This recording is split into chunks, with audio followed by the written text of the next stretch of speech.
जय हिंद दोस्तों। आज हम लोग बात करने वाले हैं यूपीएसआई कट ऑफ के संबंध में। आप सभी लोगों का एग्ज़ाम हो गया है।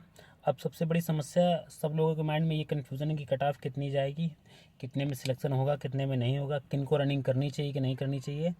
क्योंकि सबसे ज़्यादा कन्फ्यूज़न पैदा हो गई एग्ज़ाम के लेवल को देखकर कि पेपर जो है एसआई का पेपर जो है अपेक्षाकृत सिंपल बना दिया लास्ट टाइम के अपेक्षाकृत। और यह देखा जाए कि एसआई जो एक पोस्ट होती है उसके लेवल से जो है पेपर आपका सिंपल था। और इसकी ही वजह से अधिकतर लोग आप सुन रहे होंगे, किसी कोई कह रहा है 140, 135, 136, ठीक ऐसे सवाल बता रहे हैं। और उसके बाद भी कह रहे हैं कि मेरा होगा कि नहीं होगा, ऐसे सवाल भी पूछ रहे हैं साथ में। ठीक है, तो अब इससे क्या है कि देखिए मैं बता दूं आपको कि लेवल तो खैर पेपर का थोड़ा सिंपल था। थोड़ा कह सकते हो कि एसआई के लेवल का पेपर नहीं था। आप ये कह सकते हो कि कांस्टेबल के समकक्ष ही था, या थोड़ा 19 ही था, ये मान लीजिए आप पेपर का लेवल। ठीक है, अब इसमें बात करता हूँ मैं कि जैसे लास्ट टाइम जो पेपर था उसका पेपर अच्छा था, वो लेवल थोड़ा ठीक था उसका लेवल, जिसकी वजह से कट ऑफ क्या है बहुत ज़्यादा वेरी नहीं की थी। और जबकि उसमें धांधली के बहुत सारे इशूज़ थे, उसके बाद लोगों ने हल्ला भी मचाया था कि इतनी ज़्यादा कट ऑफ गई है धांधली की वजह से, अदरवाइज इतनी कट ऑफ नहीं जाती। तो देखिए अब हम लोग बात करते हैं कि इस बार की कट ऑफ की बात करते हैं। तो जिन्होंने देखो पढ़ाई कर रखी थी, जिनकी तैयारी अच्छी थी, उनको कहीं ना कहीं थोड़ा नुकसान हुआ है पेपर सिंपल बनने से। इससे क्या होता है कि जब पेपर सिंपल हो जाता है, जिनकी कम भी तैयारी होती है उनका भी पेपर अच्छा जाता है, जिनकी तैयारी अच्छी होती है तो उनका तो अच्छा जाता ही जाता है। तो अब सबसे बड़ी कन्फ्यूज़न लोगों के माइंड में ये है कि 135 वाला भी पूछ रहा है रनिंग करें कि ना करें, 140 वाला भी पूछ रहा है, 132 वाला भी, 128 वाला भी। सब कन्फ्यूज़न में है कि हाँ कितने में सिलेक्शन होगा, कितने में नहीं। तो मैं इस वीडियो में आपको पूरा विस्तार से बताऊंगा किनको रनिंग करनी चाहिए, किनको नहीं करनी चाहिए, कट ऑफ कितनी जा सकती है, कितनी नहीं जा सकती, सब बताऊंगा। ठीक है, तो देखिए सबसे पहले मैं बता दूं कि लास्ट टाइम मेरे 140 क्वेश्चन सही थे, 350 नंबर थे। और उसके बाद मेरी 53 53वीं रैंक थी। ठीक है, और ये रैंक थी जब मेरी 53वीं रैंक के बाद भी बहुत से लड़के पकड़े गए थे धांधली वाले। अगर वो निकाल दिए जाते तो हो सकता मैं टॉप 20 में या टॉप 30 में आ जाता। ठीक है, तो इसका मतलब ये है कि पेपर बेशक थोड़ा ठीक लेवल का बना था, बट अगर पेपर सिंपल भी आता तब भी ऐसा नहीं होता कि कट ऑफ जो है बहुत ज़्यादा तेज़ एकदम भाग जाती है, कि इतनी ज़्यादा भाग जाएगी कि पूछो मत। ठीक है, 350 प्लस चली जाएगी, ऐसा कुछ नहीं है। ठीक है, देखिए एग्ज़ाम में क्या होता है कि कुछ कोई भी व्यक्ति हो, ठीक है, कुछ ना कुछ वो गलतियाँ करता ही करता है। वो आप ये मान लीजिए कितना भी होशियार क्यों ना हो, ठीक है, चाहे वो टॉपर ही क्यों ना हो, कुछ ना कुछ गलतियां करता ही करता है। ठीक है, और एग्ज़ाम का प्रेशर थोड़ा अलग होता है। दूसरी बात क्या है कि पेपर सिंपल आने के बावजूद भी कुछ सवाल ऐसे होते हैं जो दिक्कत करते हैं। वो 30-40 सवाल आपको, पेपर जब सिंपल भी बनेगा तब भी 30-40 सवाल आपको ऐसे मिल जाएंगे जो दिक्कत करते हैं, जो जिसने पढ़ाई कर रखी उनको ही आते हैं कुल मिला के, एक लिहाज से कह सकते हो। ठीक है, तो कुछ सवाल दिक्कत करते ही करते हैं, आपको मैं बता दूं, और कुछ गलतियां होती ही होती हैं, ये सबके साथ रहता है। अब हम लोग बात करते हैं कट ऑफ पे।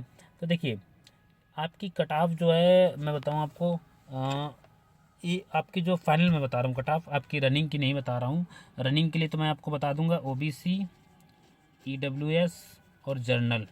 ठीक है, जर्नल, इनका इसमें जिन भी कैंडिडेट के मार्क्स 120, जिन भी कैंडिडेट के जो क्वेश्चन पे सॉरी जो क्वेश्चन है 126 जिनके सही है, 126 जिनके सही है, 126 का मतलब 315 प्लस नंबर जिनके भी बन रहे हैं, वो सब 125 26 प्लस वाले सबको रनिंग का मौका मिलेगा मेरे हिसाब से। ठीक है, अब फाइनल की बात कर लेता हूँ।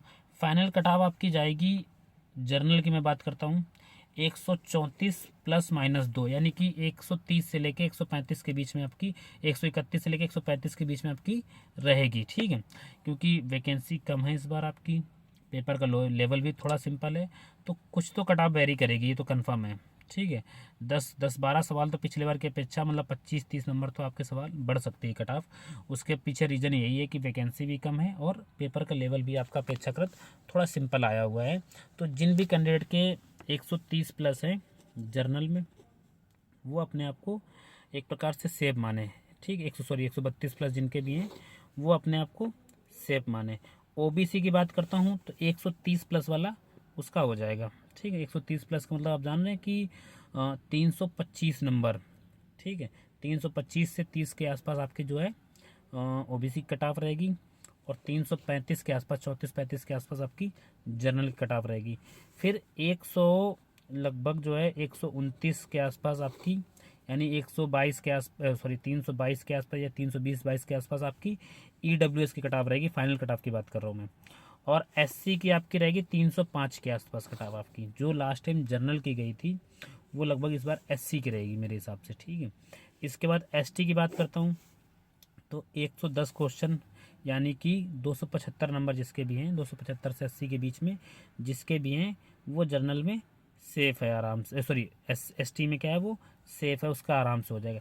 फीमेल की बात करूं तो फीमेल कैंडिडेट में मैं बात करता हूं कि आप जो है लगभग आपके जो है 127-28 में जर्नल, ठीक है, 125-26 में OBC, और ऐसे 125-26 क्वेश्चन जो है आपके EWS के, 115 क्वेश्चन में SC, और 104 क्वेश्चन में ST का हो जाएगा, ठीक है।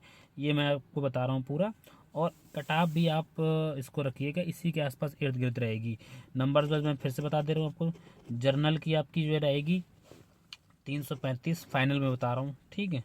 OBC की जो रहेगी लगभग आपकी 330, और EWS की जो रहेगी लगभग आपकी लगभग रहेगी 300 लगभग 25 के आसपास, ठीक है। EWS की रहेगी। और आपकी मैं बात करता हूँ इसके बाद SC की, तो 305 नंबर SC की, ठीक है। और ST की बात करता हूँ तो 275 नंबर ST की।